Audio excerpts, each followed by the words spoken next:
My channel. मेरा नाम है शिखा चौधरी और आपका स्वागत करते हैं अपने इस चैनल में जिसका नाम है Pharmacation. D pharma first year, B pharma first semester के बच्चों के लिए वीडियो है। चलिए स्टार्ट करते हैं। Unit first, doses form. Doses form क्या होती है? तो डोजेस फॉर्म बेसिकली क्या होती है, इसमें दो कंपोनेंट्स होते हैं। नंबर फर्स्ट जो होता है एपीआई या ड्रग मॉलिक्यूल। एपीआई यानी कि एक्टिव फार्मास्यूटिकल इंग्रेडिएंट या ड्रग मॉलिक्यूल भी उसको बोलते हैं। सेकंड होता है excipient. Excipient other than API, यानी एपीआई या ड्रग मॉलिक्यूल के अलावा जितनी भी चीजें उसमें होती हैं वो सारी कहलाती हैं एक्सिपिएंट्स। तो सबसे पहले स्टार्ट करेंगे डोजेस फॉर्म की डेफिनेशन के साथ।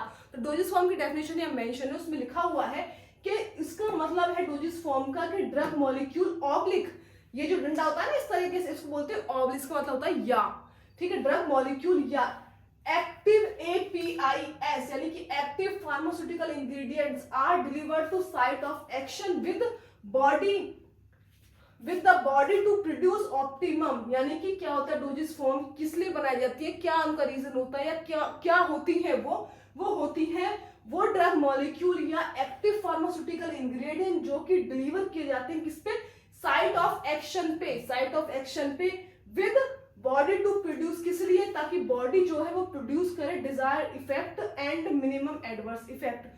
अब इसमें एक वर्ड आया site of action. Suppose that हमको यहाँ पर हम कुछ कर रहे थे या खाना बना रहे थे तो हमको यहाँ पर वो लग गया, अब हमको यहाँ पे बर्न हो गया, जल गया, तो हम क्या करेंगे, कोई भी क्रीम, ठीक है, कोई भी क्रीम हम रिलीफ के लिए यहीं पे जो बर्न हुआ है इतनी जगह पे, तो यहीं पे तो हम लगाएंगे। तो ये जो पर्टिकुलर एरिया है जहां पे जला है हमारा स्किन, वो कहलाएगा क्या, साइट ऑफ एक्शन। ऐसे ही हेडेक है हमको या हमको स्टोमक पेन है, तो जहां पे पेन हो रहा है, जिस जगह पे पेन हो रहा है वो जगह कहलाती है साइट ऑफ एक्शन। यानी कि जिस पर्टिकुलर जगह से रिलीफ के लिए, जिस पर्टिकुलर सिम्टम से रिलीफ के लिए हम कोई मेडिकामेंट ले रहे हैं वो जगह कहलाएगी साइट ऑफ एक्शन। क्लियर? अब दी जाती है क्या करने के लिए कि भाई जो बॉडी है हमारे वो प्रोड्यूस करे ऑप्टिमम डिजायर्ड इफेक्ट। सर दर्द हो रही है, हमको जल गया, तो हमने कोई क्रीम इस पे अप्लाई किया, हम क्या चाहेंगे कि भाई उसमें रिलीफ हो, हमको ज्यादा वो बर्निंग सेंसेशन फील ना हो, हमको ज्यादा जलन ना हो। तो वो ऑप्टिमम इफेक्ट क्या होना चाहिए कि कम से कम बर्निंग तो बंद हो, वो ऑप्टिमम इफेक्ट होना चाहिए। ठीक है, तो प्रोड्यूस करे हमारी बॉडी ऑप्टिमम डिजायर इफेक्ट और मिनिमम, कम से कम उसके एडवर्स इफेक्ट हो। बर्निंग पे लगा दिया आपने तो हमको रिलीफ मिल रहा है, लेकिन इसका मतलब ये नहीं है कि बाद में जाके स्किन काली हो जाए या फिर और कोई दिक्कत हो हमको। तो उसके लिए मिनिमम एडवर्स इफेक्ट होने चाहिए। एडवर्स इफेक्ट का मतलब होता है कि जो नेगेटिव इफेक्ट है वो कम से कम होने चाहिए। कोई भी डोजेस फॉर्म, कोई भी तरह की मेडिसिन के जब अच्छे इफेक्ट यानी कि गुड इफेक्ट ज्यादा होंगे और एडवर्स इफेक्ट यानी कि नेगेटिव इफेक्ट कम होंगे, तभी वो अच्छी डोज मानी जाती है, अच्छी डोजेस फॉर्म मानी जाती है। तो क्लियर है ना? ठीक है, ये होगी इसकी डेफिनेशन। अब डोजेस फॉर्म को हम दो पार्ट से मिलकर बनाते हैं। एपीआई जो है किसी भी डोजेस फॉर्म में, एपीआई जो है एक्टिव फार्मास्यूटिकल इंग्रेडिएंट है जो कि काम करता है हमको इफेक्ट देने के लिए, गुड इफेक्ट देने के लिए, ठीक है। अब एक्सिपिएंट्स जो है हमारे, मैं ना सबसे सिंपल बात यहाँ पे बता रही हूँ, आप कोई भी वो उठा लीजिए, पैकेट होता है ना उसका, सैशे जो होता है उसका, टैबलेट्स में टैबलेट्स होते हैं, उसके पीछे जाइएगा तो उसमें लिखा होगा ईच टैबलेट कंटेन। तो नंबर फर्स्ट जो होगा उसमें एक ड्रग का नाम दे रखा होगा, तो वो जो ड्रग है जो कम एमजी में वहां पे अवेलेबल होगी वो है मेन ड्रग, वो है एपीआई। अब उस ड्रग का नाम लेके गूगल सर्च कीजिएगा कि किस चीज के लिए इफेक्टिव है। तो वो जिस चीज के लिए इफेक्टिव होगी ना, जैसे सर दर्द के लिए है, तो आप उस पर्टिकुलर टैबलेट को उसी चीज के लिए खा रहे होगे। लेकिन वहां केवल एक ही इंग्रेडिएंट नहीं दे रखा होगा, बाकी इंग्रेडिएंट भी दे रखे होंगे, जैसे टाइटेनियम डाइऑक्साइड दे रखा होगा, कोई वहां पे कोई फ्लेवर का नाम दे रखा होगा सिरप के केस में। तो जो उस ड्रग के अलावा जितनी भी चीजें वहां पे दे रखी हैं वो है एक्सिपिएंट्स। यानी कि वो आपके बॉडी में कोई इफेक्ट शो नहीं करेंगे, ना नेगेटिव ना पॉजिटिव, कुछ नहीं। लेकिन वो किस लिए है, ताकि हम टैबलेट को सुंदर दिखा पाए। कलरिंग एजेंट इसलिए है ताकि उस पर कलर अच्छे से हो जाए। फ्लेवरिंग एजेंट इसलिए है ताकि जो स्मेल आती है टैबलेट से वो हम मास्क कर पाए, उसको कवर कर पाए, टेस्ट को कवर कर पाए। इन सब चीजों को करने के लिए यहाँ पे एक्सिपिएंट्स है। एक्सिपिएंट्स का सिवाय उसको अच्छा दिखाने के लिए, एक अच्छा उसको बल्क देने के अलावा और कोई काम नहीं होता है। हम बात कर रहे हैं यहाँ पे टैबलेट्स की। Same in the case of syrups, syrups में भी जो कुछ सिरप्स होते हैं जैसे कैंडी फ्लेवर के होते हैं, बनाना फ्लेवर के होते हैं, वो किस लिए होते हैं, ताकि उनमें से स्मेल आ रही है मेडिकामेंट की वो नहीं आए और उसको जो पेशेंट है अच्छे से कंज्यूम कर पाए, तो वो एक्सिपिएंट है। तो डोजेस फॉर्म दो पार्ट से मिलकर बना है। एक्टिव फार्मास्यूटिकल इंग्रेडिएंट जो कि हमारे इफेक्ट शो करने के लिए, बॉडी में इफेक्ट शो करने के लिए रेस्पॉन्सिबल है। सेकंड है एक्सिपिएंट जो कि हमारे डोजेस फॉर्म को अच्छा रंग रूप, अच्छा टेस्ट, ऑर्डर देने के लिए, ऑर्डर का मतलब होता है स्मेल देने के लिए यूज किए जाते हैं, बाकी उनका कोई बॉडी में जाके कोई इफेक्ट होता है नहीं। तो ये दो चीजें क्लियर होगी। अब डोजेस फॉर्म फॉर्मुलेट करने की क्या नीड पड़ी, क्या जरूरत पड़ी। डोजेस फॉर्म बेसिकली क्या है, जैसे टैबलेट एक डोजेस फॉर्म है, कैप्सूल एक डोजेस फॉर्म है, सिरप एक डोजेस फॉर्म है, क्रीम एक डोजेस फॉर्म है, एराजोल्स या इनहेलर्स एक डोजेस फॉर्म है। तो अलग अलग चीजों को करने की क्या जरूरत पड़ी हमको। सपोज दैट हमने एक टैबलेट, सबसे पहला तो रीजन यही है कि हमने एक टैबलेट है हमारे पास, टैबलेट सर दर्द के लिए, स्टोमक पेन के लिए, किसी के लिए भी है, हमने वो कंज्यूम कर ली, सही हो गए हम। अब वहीं पे हमको स्किन में कोई एलर्जी हो गई, अब वो थोड़ी ना कि वो स्टोमक की जो स्टोमक पेन के लिए जो हमारे पास टैबलेट थी उसी को इस पे रख के खड़े हैं, ऐसा नहीं है। हमको वहां पे अगर कोई एलर्जी हुई है तो एंटी एलर्जिक क्रीम हमको अप्लाई करनी पड़ेगी। तो वो क्रीम क्या होगी, टैबलेट एक डोजेस फॉर्म होगी, क्रीम दूसरी डोजेस फॉर्म होगी।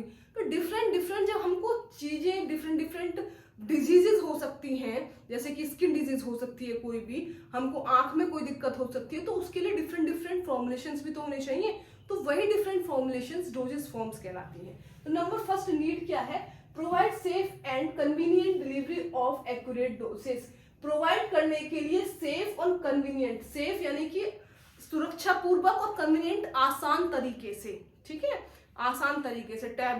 टैबलेट को बर्निंग एरिया पर रख के तुम खड़े हो या तुमने वो पीस के लगा दी वहां पे, तो एक झंझट ही तो हुआ ना। आप सीधे क्रीम लो, बर्निंग के लिए क्रीम आती है, उसको लगाओ, काम खत्म।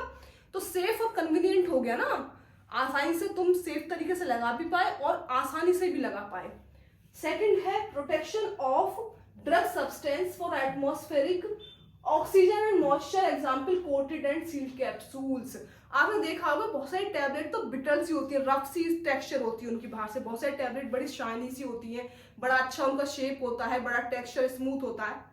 तो वो जिन पे इस तरह की कोटिंग की जाती है वो कहलाती है कोटेड टैबलेट। क्यों की जाती है कोटेड टैबलेट, कोटिंग क्यों की जाती है, क्या रिक्वायरमेंट है। मैन्युफैक्चरिंग के पास, मैन्युफैक्चरिंग यूनिट वालों के पास इतना तो पैसा आ नहीं रखा है, खामखा कोटिंग करते चले जाओ।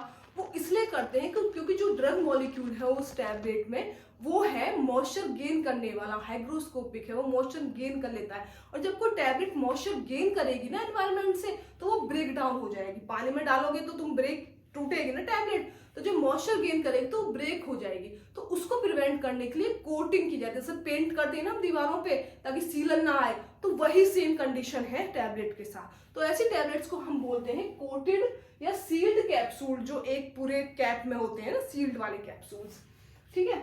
Protection of drug substance for atmospheric oxygen और मॉइस्चर से प्रोटेक्ट करने के लिए प्रोटेक्शन हो जाता है अगर हम डोजेस फॉर्म।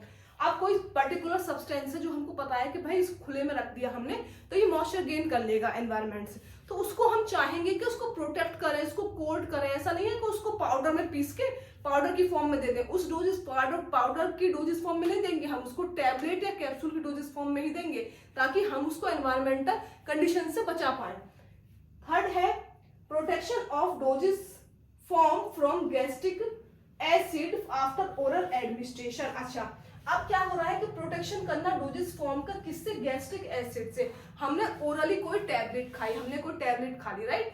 अब हमको पता है हमारे स्टोमक का जो पीएच है वो एसिडिक होता है, तो उससे हमको प्रोटेक्ट करना है। हमने वो बेसिक जो टैबलेट खाई है उसको इसलिए खाई ताकि हमको कुछ कॉन्स्टिपेशन की दिक्कत थी, ये समझ लीजिए। तो कॉन्स्टिपेशन की दिक्कत के लिए हमको जरूरी है कि हमारी टैबलेट जो है लार्ज इंटेस्टाइन तक उसका इफेक्ट पहुंचे, लेकिन ड्यू टू स्टोमक एसिड वो स्टोमक में ही डिसॉल्व हो गई, लार्ज इंटेस्टाइन तक पहुंची ही नहीं, तो क्या इफेक्ट हुआ, हमको कोई रिलीफ मिलेगा ही नहीं।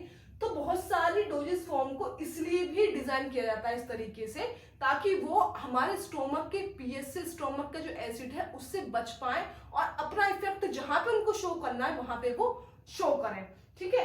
अब फोर्थ है to mask the bitter taste and odour. As I previously discuss to you कि हम क्यों डोजेस फॉर्म डिजाइन कर रहे हैं, ताकि हम उसके कड़वे टेस्ट को और उसकी जो बेकार महक है, बेकार स्मेल है, उसको भी प्रिवेंट कर पाए। 5 है provide liquid doses form of substances to soluble in desired vehicle, example solution.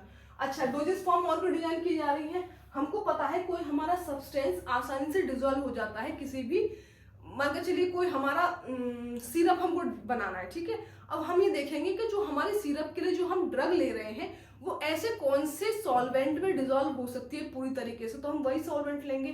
तो उस अब हमारी जो ड्रग है, जिस चीज को हम घोल रहे हैं किसी चीज में, उस चीज को बोलते हैं सॉल्यूट, और जिसमें उसको घोल रहे हैं उसको बोलते हैं सॉल्वेंट, और दोनों मिलके क्या बनाते हैं, सॉल्यूशन।